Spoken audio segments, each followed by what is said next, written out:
Hello students, कैसे हो आप लोग। आशा करता हूँ सही होंगे आप लोग लॉकडाउन के अंदर। ठीक है, चलो हम अपनी फर्स्ट क्लास शुरू करते हैं। हमारा टॉपिक है electric field intensity on axial line in electric dipole. ठीक है, क्या टॉपिक पढ़ेंगे। ठीक है, नोट्स मैंने आपको प्रोवाइड करवा दिए होंगे, नोटबुक अपने सामने रखना। ठीक है, टॉपिक का नाम खोलना और फिर इस टॉपिक को क्लियर करना। ठीक है, अब हमारा टॉपिक है electric field intensity on axial line in electric dipole. ठीक है, इलेक्ट्रिक फील्ड इंटेंसिटी निकालेंगे, इलेक्ट्रिक फील्ड इंटेंसिटी निकालेंगे एक्सियल लाइन पे। ठीक है, साथ में इलेक्ट्रिक डाइपोल का यूज करते हुए। एक्सियल लाइन पता होगा बेटा आपको, this is axial line. X axis line को एक्सियल लाइन बोलेंगे। ठीक है, हमारे पास दो पॉइंट है जिसका नाम है ए और बी। ठीक है, ए पे चार्ज कंसीडर किया हुआ है माइनस क्यू। ठीक है, बी पे चार्ज कंसीडर किया हुआ है प्लस क्यू।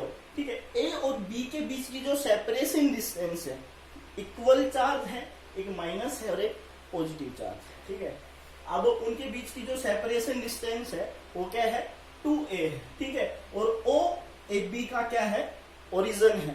ठीक है, अब ओ से ए डिस्टेंस हो गई है ए, ओ से बी डिस्टेंस हो गई है ए।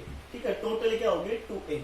हमने एक P पॉइंट कंसीडर कर लिया है आउटसाइड या एक्सिस लाइन पे, एक P पॉइंट कंसीडर कर लिया है।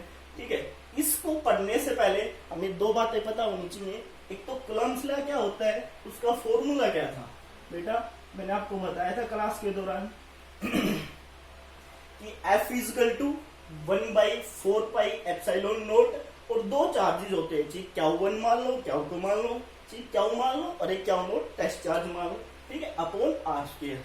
अब इलेक्ट्रिक फील्ड इंटेंसिटी क्या थी, इलेक्ट्रिक फील्ड इंटेंसिटी थी equal to F by Q naught. ठीक है, अब F जो कूलम्ब फोर्स निकाला था हमने, उसकी वैल्यू को पुट किया कहाँ पे, इस इक्वेशन के अंदर, इसको नाम दे दिया फर्स्ट। तो वहां से क्या हुआ, Q नोट से Q नोट कैंसिल हो गया है, तो अब बचा क्या, equal to 1/4πε naught Q by R. ठीक है, अब 1/4 भी कॉन्स्टेंट है। ठीक है ना बेटा, पाई भी कांस्टेंट है और एप्सिलॉन भी कांस्टेंट है।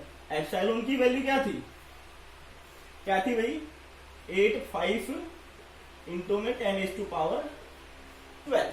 ठीक है ना बेटा, अब क्या है, कोई चार्ज है, ये भी कांस्टेंट हो गया है। ठीक है, अब इस सारे को हम क्या रख देंगे, प्रोपोर्शनैलिटी कांस्टेंट, तो क्या हो जाएगा, ई डायरेक्टली प्रोपोर्शनल है 1/r के स्क्वायर। अब एक कंडीशन ध्यान रखना आप लोग कि जितनी जो आपकी आर क्या है, सेपरेशन डिस्टेंस, मैंने अभी बताया था। ठीक है, चीज को 2a ले लो, चीज आर से डिनोट कर लो। आर क्या है, सेपरेशन डिस्टेंस है। जितनी सेपरेशन डिस्टेंस कम होगी इलेक्ट्रिक फील्ड उतना ही ज्यादा होगा, और सेपरेशन डिस्टेंस जितनी ज्यादा होगी इलेक्ट्रिक फील्ड उतना ही कम होगा। ठीक है ना बेटा, अब आगे देखो आप लोग,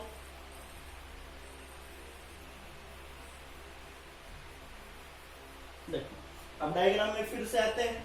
अब देखो मैंने क्या बताया था, ए बी दो पॉइंट है, ए के ऊपर चार्ज माइनस क्या है, बी के ऊपर चार्ज प्लस क्या है, उनके बीच की सेपरेशन डिस्टेंस क्या हो गई है, 2a हो गई है। और O से जो P पॉइंट माना है हमने, O से जो P पॉइंट माना है, ये पॉइंट, इनके बीच की डिस्टेंस हमने नाम दे दिया है R। ठीक है, अब सर E1 और E2 कैसे पता चलेगा, E1 इस पे हमने P पॉइंट पे टेस्ट चार्ज रखा है, टेस्ट चार्ज इसकी वैल्यू +1 के बराबर होती है। ठीक है ना बेटा, और जो प्लस क्या हो चार्ज, इसकी वैल्यू बहुत ज्यादा होती है, और नेगेटिव चार्ज आपको पता है नेगेटिव की वैल्यू क्या होगी। अब ये इलेक्ट्रिक फील्ड लाइन प्रॉपर्टी पढ़ी होंगी आपने, इलेक्ट्रिक फील्ड लाइंस की प्रॉपर्टी, फर्स्ट प्रॉपर्टी थी क्या, कि starting from positive charge ending from negative charge. ठीक है, तो पॉजिटिव चार्ज नेगेटिव चार्ज की तरफ जाएगा। ठीक है ना बेटा, पॉजिटिव चार्ज नेगेटिव चार्ज की तरफ जाएगा, तो ये जो P पॉइंट, इससे हम इस चार्ज के लिए इलेक्ट्रिक फील्ड फाइंड आउट करेंगे। टेस्ट चार्ज कहाँ रखा हमने, P के ऊपर, और A पॉइंट के लिए जहां चार्ज माइनस क्या था, उसके लिए हम इलेक्ट्रिक फील्ड की वैल्यू फाइंड आउट की। तो इसकी इलेक्ट्रिक फील्ड की डायरेक्शन क्या होंगी, पॉजिटिव से नेगेटिव। मैंने बताया electric field lines positive to negative, तो पॉजिटिव से शुरू होंगी नेगेटिव पे चली जाएंगी, या फिर ज्यादा चार्ज से कम चार्ज की तरफ। ठीक है ना बेटा। तो इलेक्ट्रिक फील्ड की डायरेक्शन E1 कहाँ हो गई है बेटा, E1 की डायरेक्शन हो गई है ए की तरफ। ठीक है। अब बात करें हम E2 की। E2 की क्या होगी, देखो मैंने बताया था अभी भी आपको कि E प्रोपोर्शनल टू 1/r², कि जितना सेपरेशन डिस्टेंस ए से पी के बीच में डिस्टेंस बहुत ज्यादा है तो इलेक्ट्रिक फील्ड कम की तरफ होगा। कम की तरफ माइनस क्या हो चार्ज। ठीक है ना भाई। अब electric field BP charge plus क्या हो के लिए बीपी, बीपी सेपरेशन डिस्टेंस बहुत ज्यादा कम है तो इलेक्ट्रिक फील्ड ज्यादा होगा। तो इसकी डायरेक्शन पॉजिटिव, ज्यादा से कम की तरफ। ज्यादा से ज्यादा कौन सा है बेटा, प्लस क्यू ज्यादा है और टेस्ट चार्ज कम है, तो ज्यादा से कम की तरफ। तो हमें क्या पता चला, हमें ये पता चला कि जो E1 है वो कम है और E2 क्या है, ज्यादा है। E2 greater than E1। You got it. ठीक है बेटा। अब हमें इलेक्ट्रिक फील्ड फाइंड आउट करना है, net electric field find out करना है। तो इसके लिए हमने कंडीशन ली, if E1 is the electric field intensity. E1 क्या है, इलेक्ट्रिक फील्ड इंटेंसिटी है किस पॉइंट के लिए, P पॉइंट के लिए, जहां चार्ज आपका माइनस क्यू रखा है, किस पॉइंट पे, A पॉइंट पे। ठीक है। आपको मैंने वैल्यू बताई थी E की, अभी अभी निकाली कूलम्स लॉ से इलेक्ट्रिक फील्ड इंटेंसिटी से। तो E की वैल्यू क्या होगी, 1/4πε0 क्या हुआ अपॉन AP। मैंने बताया AP क्या है, इसके बीच की डिस्टेंस। और AP कैसे फाइंड आउट करेंगे, AP कैसे बनेगा, एक तो कंप्लीट R लेंगे, वो क्या है OP, और साथ में क्या ले लेंगे OA। तो AP की वैल्यू क्या होगी, A प्लस R या R प्लस A। ठीक है बेटा। और इसका क्या हो जाएगा होल स्क्वायर। तो वैल्यू क्या है 1/4πε0 Q by R plus A का होल स्क्वायर। अलोंग PA क्या है, अलोंग PA क्या है, P से A की तरफ इसकी डायरेक्शन है। ठीक है। सिमिलरली E2 के लिए निकालेंगे। E2 के लिए क्या होगा, E2 1/4πε0 क्या हुआ अपन BP। BP कितना है बेटा BP कितना है कंप्लीट, तो O से P कितना है R, R में से OB माइनस कर देंगे तो क्या बनेगा R माइनस A। ठीक है। और अलोंग BP, अलोंग BP इसकी डायरेक्शन होगा। अब हमें निकालना है क्या है, नेट इलेक्ट्रिक फील्ड निकालना है। नेट इलेक्ट्रिक फील्ड क्या होगा, E equal to E2 minus E1।